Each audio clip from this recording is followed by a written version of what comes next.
pretty cool to see how they've all evolved over time. This one behind us is pretty sweet, so it's cool to come in here and look at them all, and I'm just gonna keep telling stories, I guess.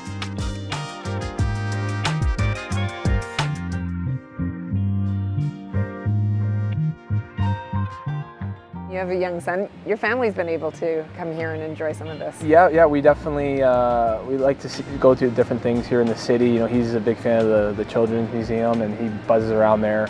But we brought him here for my wife brought him here, and he loved it. He's really into space right now and rocket ships, and so you know, this is pretty much as close as we can get to without a real rocket ship, right? So we brought him here in the planes. How has being a dad changed you? Everything's changed for the better. He teaches me as much as I try to teach him. So it's been a blast. Every stage has been a blessing. You know, it's kind of funny too, like changing of the guard. You know, obviously Wheels is gone and Gags is gone. Caleb's the oldest guy on the team. No way. So he's 3. He's not even 3, and he's the oldest kid on the team, which makes me feel ancient. But so it's pretty funny. You know, I tell him, you know, you gotta take care of the other kids. You know, you gotta be the leader there. I always remember when I was in San Jose when guys brought their kids in and they're all playing, and I think those are just some amazing memories to share. Obviously with your kid, but with the kids, to hang out with the other kids and the other families, because we all are a big family here. We have each other. That's kind of all we have. You know, everybody from all over the world, all over the place. So.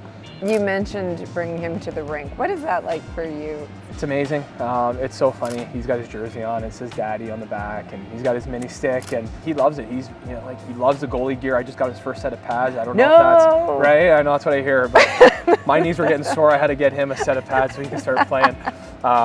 He loved it. So I mean, the pads are like up to his stomach, but he's a big fan. And how do you feel about the idea that I'm breeding a goalie possibly? Yeah. Not great about it. It's gonna be heavy on the heart if he actually is a goalie. We'll see. Now, one of the reasons that I had suggested this place, you have a real appreciation for history. Where did the appreciation for history or interest in history start? Yeah, I think it was probably history class in grade 10. I had a really cool teacher who, you know, history is seen as a boring subject and, you know, whatever, but he really brought a lot of energy. It was the first class of the day in my high school, so, like, you know, you're going in there half asleep, obviously, but he brought a lot of energy in, and he made history kind of cool. And for me, I just thought it was really cool to see how our world is shaped today based on how things happened in the past. I find the World War II period very interesting. You know, you have Prohibition in the 20s, you got the Depression in the 30s, and then obviously, you know, what was happening in Europe there with the rise there of, you know, the Nazis and stuff like that. It was just a very interesting time, and then, you know, obviously World War II broke out, and, you know, just for all veterans and all people that have served, I have a lot of time for them.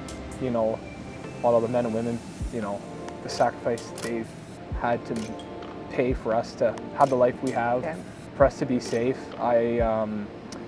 I can't imagine, you know, the world could be a lot different if maybe chips fell a little different than they did. Perfetti out front, it's DeMelo with a grab, he scores!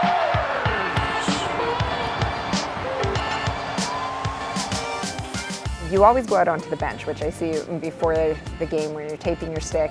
In addition to the visualizations that you do, you've also told me that you work with a life coach. Yeah. Can you explain to me how that came to be? I worked with kind of a life coach in the past in regards to, you know, my on-ice performance and things like that when I was in San Jose.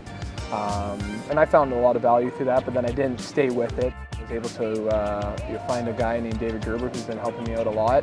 I've been working with him for probably in and around a year now, and I felt major growth, not just on ice, but off the ice. He was able to kind of help me just get on the right track there. I was kind of, maybe in the fall last year, winter, I was a little lost with my game. I didn't like where it was. I didn't like my mindset. I felt I was doing a lot of deflecting, not doing, my accountability wasn't very high. So I felt I just needed some help. And you know, obviously I feel like I have a good support system with my family, my wife, but sometimes you need to hear it from somebody else.